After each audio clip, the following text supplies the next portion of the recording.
Crime counter NUS ప్రజా సంక్షేమమే అంతిమ లక్ష్యం. క్రైమ్ కౌంటర్ న్యూస్ ఛానల్కి స్వాగతం. సూర్యాపేట జిల్లా హుజూర్నగర్ పట్టణంలోని టీచర్స్ కాలనీలో వేంచేసి ఉన్న శ్రీ జ్ఞాన సరస్వతి దేవాలయంలో దసరా శరన్నవరాత్రోత్సవాలు వైభవంగా కొనసాగుతున్నాయి. ఇట్టి మహోత్సవాల్లో భాగంగా రోజుకు అవతారంలో భక్తులకు దర్శనమిస్తూ 8వ రోజు సోమవారం మూలా నక్షత్రం కావున సరస్వతీదేవి రూపంలో రజిత కవచములతో వెలిగిపోతూ భక్తులకు దర్శనమిచ్చారు అమ్మవారు. అమ్మవారి మూల విరాట్కు పవన్ అయ్యవారు వారి శిష్యుడు అఖిల్ అయ్యవారి ఆధ్వర్యంలో పంచామృతములతో అభిషేకం చేశారు. ఈ కార్యక్రమంలో ఆలయ కమిటీ చైర్మన్, కమిటీ సభ్యులు మాట్లాడుతూ అమ్మవారికి అభిషేకము, కుంకుమ పూజ, చండీ హోమం, సాయంత్రం వేళ ప్రతిరోజు పల్లకీ సేవ నిర్వహిస్తున్నామని, అనంతరం పురోహితులచే తీర్థప్రసాదాల వినియోగం జరుగుతుందని అన్నారు. ఈ కార్యక్రమంలో శ్రీ జ్ఞాన సరస్వతి దేవాలయ చైర్మన్ సోమ లక్ష్మమ్మ, సరస్వతి కమిటీ సభ్యులు మరియు టీచర్స్ కాలనీ అధ్యక్షుడు Prabhakar Reddy, teachers colony committee సభ్యులు, భక్తులు అధిక సంఖ్యలో పాల్గొన్నారు. చూస్తూనే ఉండండి క్రైమ్ కౌంటర్ న్యూస్ ఛానల్.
ఈరోజు విశేషించి మన హుజూర్నగర్ పట్టణ మరియు టీచర్స్ కాలనీలో వేంచేసి ఉన్న శ్రీ జ్ఞాన సరస్వతి దేవాలయం నందు విశేషించి మూలా నక్షత్ర సందర్భంగా అమ్మవారికి విశేష పూజలు నిర్వర్తించుకోవడం జరిగింది.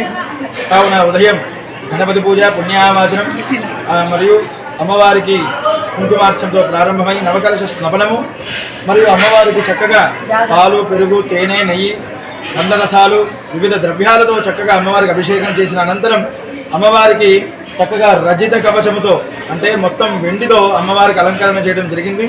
ఈరోజు చాలా విశేషంగా అక్షరాభ్యాసాలు, మూలా నక్షత్ర హోమము, మహాపూర్ణాహుతి నిర్వర్తించుకొని ఈరోజు అమ్మవారికి చాలా విశేషంగా దేదీప్యమానంగా రెండో బాసరగా చక్కగా ఈరోజు కార్యక్రమం ఇక్కడ చేసుకోవడం జరిగింది. జై శ్రీమన్నారాయణ. శ్రీ జ్ఞాన సరస్వతి అమ్మవారి ఆలయంలో ఎంతో వైభవంగా నవరాత్రి శరన్నవరాత్రోత్సవాలు జరుపుకుంటున్నాము. శ్రీమాన్ వంగీపురం పవన్ కుమారాచార్య గురుగారి ఆధ్వర్యంలో ప్రతి సంవత్సరం ఎంతో వైభవంగా జరుగుతుంది. వారి యొక్క తమ్ముడు శ్రీమాన్ ఉండ్రకొండ అఖిలాచార్యులు గారి ఆధ్వర్యంలో కూడా రోజు రోజుకి అమ్మవారు ఒక్కొక్క అలంకారంలో విశేషించి భక్తులందరూ కన్నుల పండుగగా వీక్షిస్తూ స్వయంగా బాసరణ అమ్మవారు ఇక్కడికే వేయించేశారా అన్నట్టుగా ఎంతో అందంగా అమ్మవారిని అలంకారంతో తీర్చిదిద్దుతున్నాడు. అందులో భాగంగా ఈరోజు మూలా నక్షత్రంగా విశేషించి అమ్మవారికి మూలా నక్షత్ర హోమం, గణపతి నవగ్రహ హోమాలు జరిగాయి. అనంతరం సుమారుగా 100 మందితోటి అక్షరాభ్యాసం కూడా ఇక్కడ జరపడం జరిగింది.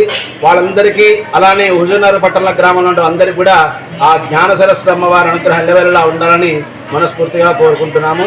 జై శ్రీమన్నారాయణ. కొద్దిగా గట్టి చెప్పండి. జ్ఞాన సరస్వతి అమ్మవారి దేవాలయంలో గత 7 రోజులు, ఈరోజు 8వ రోజు జ్ఞాన సరస్వతి అవతారంలో పూజలు జరుగుతూ ఉన్నాయి. అంగరంగ వైభవంగా దాదాపు 5 బ్రాహ్మణుల గ్రూప్తో అత్యంత వైభవంగా మంత్రోచ్చారణలతో భక్తితో చాలా శ్రద్ధగా అనేటువంటి బాగా పుష్పంతో జరుగుతూ ఉన్నాయి. దీనికి యావత్ హుజూర్నగర్లో ఉన్నటువంటి భక్తులందరూ వచ్చి ఈ యొక్క పూజలో పాల్గొంటున్నారు. చాలా ప్రాశస్త్యమైనటువంటి సరస్వతి దేవాలయం హుజూర్నగర్లో ఉండడం అనేటటువంటి మన అదృష్టం. దాన్ని అందరూ కూడా ఇంకా రానటువంటి వారు మిగిలిన 3 రోజులు పూజలో పాల్గొని దేవాలయాన్ని సందర్శించి దేవాలయ అభివృద్ధిలో అందరూ పాల్పంచుకోవాల్సిందిగా విజ్ఞప్తి చేస్తూ ఈ జరుగుతున్నటువంటి కార్యక్రమాలకి మన కొట్టుముత్తు సోమలక్ష్మి గారు చైర్మన్ గిరిలో ఈ దేవాలయం దినదినాభివృద్ధి గాంచుతూ ఉంది. దాంట్లో భాగంగా ఈ సంవత్సరము టీచర్స్ కాలనీలో సాయంత్రం 5:30 నుంచి 7 గంటల వరకు బతుకమ్మలని తీసుకురమని చెప్పాము. ఆ బతుకమ్మలు వచ్చిన వాటిలలో సెలెక్ట్ చేసి 4 ప్రైజులు 5,000, 3,000, 2,000, 1,000 రూపాయలు వరుస క్రమంలో 4 బహుమతులు మరియు అందులో పాల్పంచుకున్న ప్రతి బతుకమ్మకు కన్సోలేషన్ ప్రైజ్ ఇవ్వడం జరుగుతూ ఉంది. అభివృద్ధి కమిటీ తరఫున మరియు ఆలయ కమిటీ తరఫున ఈ యొక్క సజ్జల బతుకమ్మ కూడా అత్యంత వైభవంగా ఆనందోత్సాహాలతో జరిపి అందరూ కూడా దాంట్లో పాల్పంచుకోవాలని చెప్పి ఆలయ కమిటీ తరఫున టీచర్స్ కాలనీ కమిటీ తరఫున కూడా విజ్ఞప్తి చేస్తూ ఉన్నాం. ఈ టీచర్స్ కాలనీలో గత 12 సంవత్సరాలుగా మరి మా అధ్యక్షురాలు సోమలక్ష్మి గారి అధ్యక్షతన ఎంతో అద్భుతంగా దసరా శరన్నవరాత్రోత్సవాలు ఇతర ఉత్సవాలన్నీ కూడా నిర్వహించుకోవడం జరుగుతుంది. దీనికి మన కోదాడ వంగీపురం పవన్ కుమారాచార్యుల వారి శిష్య బృందం అఖిల కుమారాచార్యుల వారి ఆధ్వర్యంలో చాలా అద్భుతంగా కార్యక్రమాలు నిర్వహించుకోవడం జరుగుతుంది. ఈసారి కాలనీ అభివృద్ధి కమిటీ కూడా మా చైర్మన్ గారితో కలిసి ఇంకా చాలా గొప్పగా అటు బతుకమ్మలు కానీ, ఇటు హోమాలు కానీ, అటు అక్షరాభ్యాసాలు కానీ, ఇతరత్ర ఏ కార్యక్రమాన్నైనా సరే వారికి తోడుగా ఉండి ఈ నడుపుతూ విజయవంతం చేయడం జరుగుతుంది. ఈ యొక్క క్షేత్రం బాసర క్షేత్రం అంతా కావాలని, భారతదేశంలో నలుమూలలో ఉన్న అందరూ వచ్చి ఈ ఆలయాన్ని దర్శించుకోవాలని, ఈ ఆలయాన్ని దినదిన ప్రవర్ధమానం చేసుకోవాలని కోరుతూ సెలవు లో ఉన్నటువంటి జ్ఞాన సరస్వతి దేవాలయంలో ప్రస్తుతం జరిగేటువంటి శరన్నవరాత్రి ఉత్సవాలు ప్రతి సంవత్సరం అన్ని చోట్ల జరిగే నవరాత్రి ఉత్సవాలు అంటే ఎక్కువగా అలంకరణ మహోత్సవాలు చూస్తాము. ఇక్కడ ప్రత్యేకించి హోమాలు కూడా ఏ రోజు ఆ రోజు అమ్మవారి ఏ అలంకారం అయితే ఆ అలంకారానికి సంబంధించినటువంటి హోమాలు ప్రత్యేకంగా జరగబడుతూ ఉంటాయి. ప్రతిరోజు ఉదయాన్నే ఆ అమ్మవారి సహస్రనామాలతో చక్కగా అంతకంటే ఉత్సవ విగ్రహానికి అభిషేకము, అనంతరం సహస్రనామార్చన, కుంకుమార్చన, సాయంత్రం లలితా సహస్రనామ పారాయణము, గీతా ప్రవచనము మరియు అత్యంత వైభవంగా పల్లకి సేవ కూడా ఇక్కడ నిర్వహించబడుతుంది. ఇంటి కార్యక్రమాన్ని చూడనటువంటి వ్యక్తులము దురదృష్టవంతులమే అవుతామని ప్రత్యేకంగా చెప్పుకోవచ్చు. ఇంకా మనకి 3 రోజులు ఈ శరన్నవరాత్రిలో మిగిలి ఉన్నవి.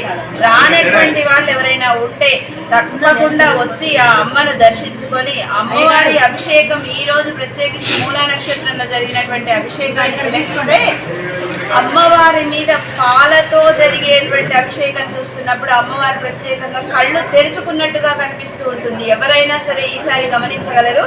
పసుపు నీళ్లు అమ్మవారి మీద పడ్డప్పుడు కానీ, పాలు అమ్మవారి మీద పడినప్పుడు కానీ కళ్ళు మూసుకున్నట్టుగా అనిపించే కళ్ళు తెరుచుకుంటాయి. ఇట్లా ప్రత్యేకంగా మామూలు మానవులమైతే ఏదైనా తల మీద పడ్డప్పుడు కళ్ళు మూసుకుంటాము, కానీ ఆ అమ్మ కళ్ళు తెరిచి మనకి ఏదో చెబుతూ ఉన్నట్టుగా, జ్ఞానాన్ని ప్రసాదిస్తున్నట్టుగా కనిపిస్తూ ఉంది. అలాంటి విషయాన్ని ప్రతి నెల జరిగేటువంటి మూలా నక్షత్ర అభిషేకంలో కూడా ఎక్కువ మంది భక్తులు పాల్గొని దాన్ని తిలకించి, అలాంటి దృశ్యాన్ని తిలకించి అందరూ ధన్యులు కావాలని కోరుకుంటున్నాము. వారి దగ్గరికి వచ్చిన వాళ్ళందరికీ కూడా చదువు బాగా వచ్చింది. మెయిన్ ఒక అమ్మాయి విజయవాడ దగ్గర 6 సంవత్సరాల పాప చదువు రాలే, ఏమీ చేయలే. మన వంగి పవన్ కుమారాచార్యులు గారు వాళ్ళ తల్లిదండ్రులు వచ్చి ఆ స్వామిని అడిగితే, మీరు హుజూర్నగర్ జ్ఞాన సరస్వతి అమ్మవారి దేవాలయానికి రండి, నేను అక్కడ బీజాక్షరాలు ఎత్తి చూపిస్తాను, మీ అమ్మాయికి చదువు వస్తుందంటే ఇవాళ భగవద్గీత చదువుతుంది ఆ పాప. ప్రతి నెల తండ్రిని తీసుకొని వచ్చి దర్శనం చేసుకొని పోతుంది. ఈరోజు కూడా ఒక బాబుకి నాలుక మీద బీజాక్షరం రాయడం జరిగింది, మన అయ్యగారు రాశారు. వారికి ఎంత చదువు అంటే అంత చదువు వస్తుంది. అయితే ఇవాళ మనం పంచిన పేపర్లు కూడా పిల్లలు కానీ పిల్లల తరఫున తల్లిదండ్రులు కూడా రాసి అందులో ఏ విధంగా ఉన్నదో ఆ విధంగా ఉండేలా వేయగలరని తప్పకుండా కోరుకుంటున్నాను. మీ పిల్లలు మంచిగా చదువుకుంటారు.